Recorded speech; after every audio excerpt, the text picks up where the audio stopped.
पूर्णिया सांसद पप्पू यादव पूर्णिया आने के बाद अचानक पूर्णिया मेडिकल कॉलेज पहुंच गए और भीषण ठंड में मरीजों का क्या हाल है इसका जायजा भी लिया।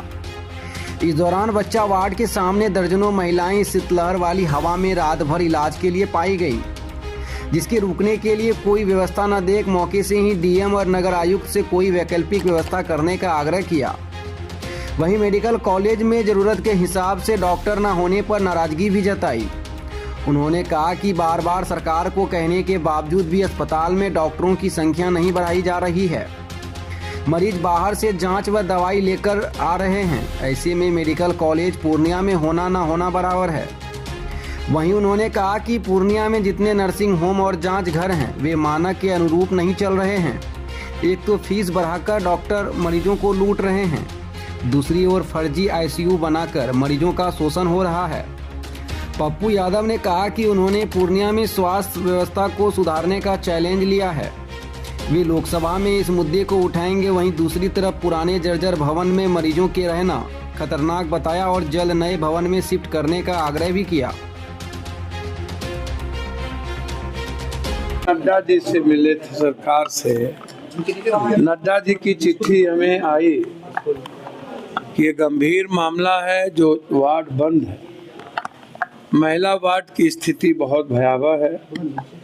उसमें सबसे बड़ा प्रॉब्लम क्या है, जब से एक नियम बना कि डोनर जो ब्लड का होगा उसी को मिलेगा, अन्यथा नहीं बराबर मिलेगा। अब डोनर ब्लड, तो ब्लड में डोनर एक तो गरीब आदमी होता है, यदि किसी को माइनस कोई डोनर ब्लड आ गया या वो ओ पॉजिटिव हो गया तो ये बड़ा प्रॉब्लम है कि वहाँ से देगा कोई।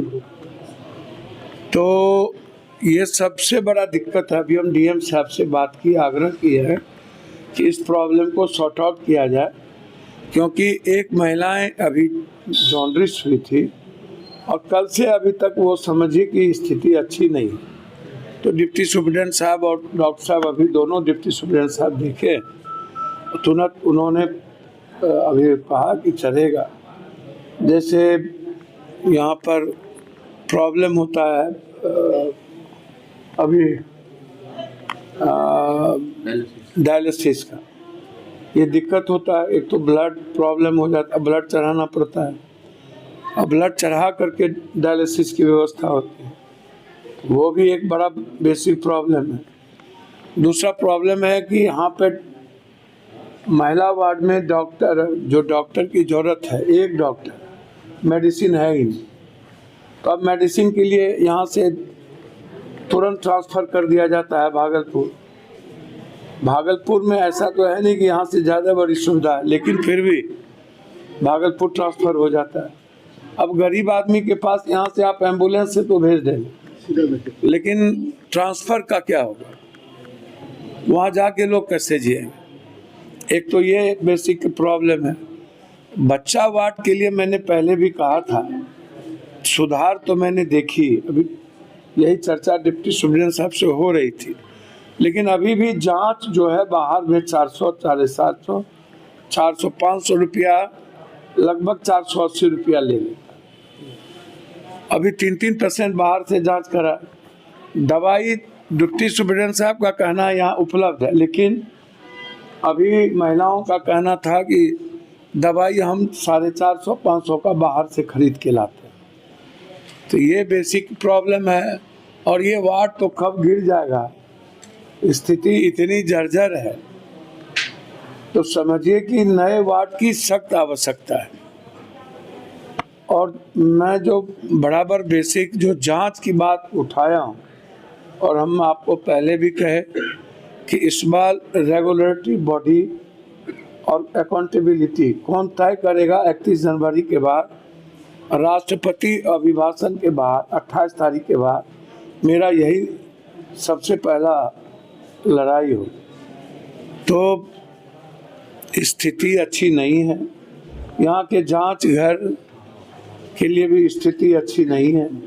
जितने जांच घर हैं, कल हो सकता है मैं या तो बैठक बुलाऊंगा या तो मैं जांच करूं, मैं देखूंगा। मेडिसिन दुकान की स्थिति यह है कि पक्का में वो पुर्जी नहीं देता है, कच्चा पुर्जी देता है।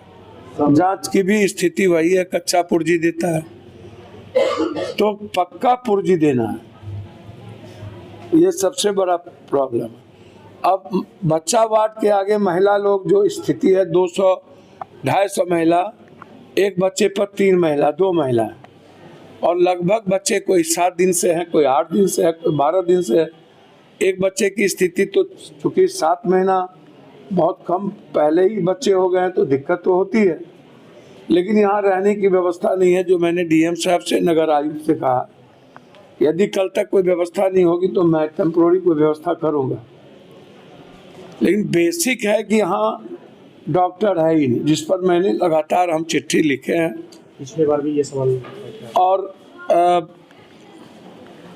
बहुत सख्त अभाव है डॉक्टर का। तो इसीलिए जब मेरा जीएमसीएच सबसे बेहतर हो जाएगा तो फिर दिक्कत नहीं होगी। मैं बार बार कहता हूं कि फीस, प्राइवेट डॉक्टर साहब से आग्रह कर रहा हूं कि फीस को कम करिए। फीस 3 महीना के पहले नहीं लीजिए, यह मेरे लिए गंभीर चुनौती भी है, चैलेंज भी है। और मैं इस बात को लेकर के बार बार कह रहा हूं कि सरकार इस बात को लेकर के गंभीर नहीं है कि जितने भी नर्सिंग होम हैं वह हमें लिस्ट भेजा गया है यहाँ के सुपरिटेंडेंट के द्वारा, सिविल सर्जन के द्वारा, कि कितने नर्सिंग होम हैं जो बिना लगभग मेडिकल काउंसिल ऑफ इंडिया के रूल को फॉलो नहीं किया। जैसे प्रदूषण का नहीं है, जैसे आईसीयू घर नहीं रह सकता। तो मैंने कई बार आईसीयू घर को लेकर के कि आईसीयू क्यों, आईसीयू किस नर्सिंग होम में रहेगा, उसके क्या उसके पास सर्जन है क्या?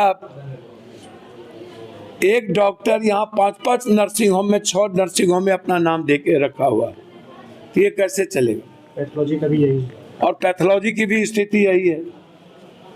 तो मेरे लिए पूर्णिया में सबसे बड़ा चैलेंज है 2 चीज, एक है मेडिकल सिस्टम और दूसरा है खाद, जिस पर मैं लगातार लगा हूँ किसानों को, और तीसरा है भ्रष्टाचार।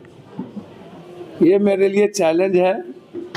मैं आपको आश्वस्त करता हूँ कि मार्च 2 तारीख से अप्रैल 2 तारीख तक लोकसभा चलेगा। फरवरी में 10 दिन का है, 13 फरवरी को फिर लोकसभा बंद हो जाएगी। 28 के बजट के बाद 1 तारीख से सदन चलेगी। मेरे लिए चैलेंज है और इस चैलेंज को हम स्वीकार किए हैं। मैं आपको वादा करता हूं, हर कीमत पर पैथोलॉजी और जो नर्सिंग होम बिहार में और पूर्णिया में, सीमांचल में बिना medical council of India rule follow के नहीं है, वो बंद होंगे, हर कीमत पे बंद होंगे, और उसकी जांच हम करें। यहाँ पे बिल्डिंग को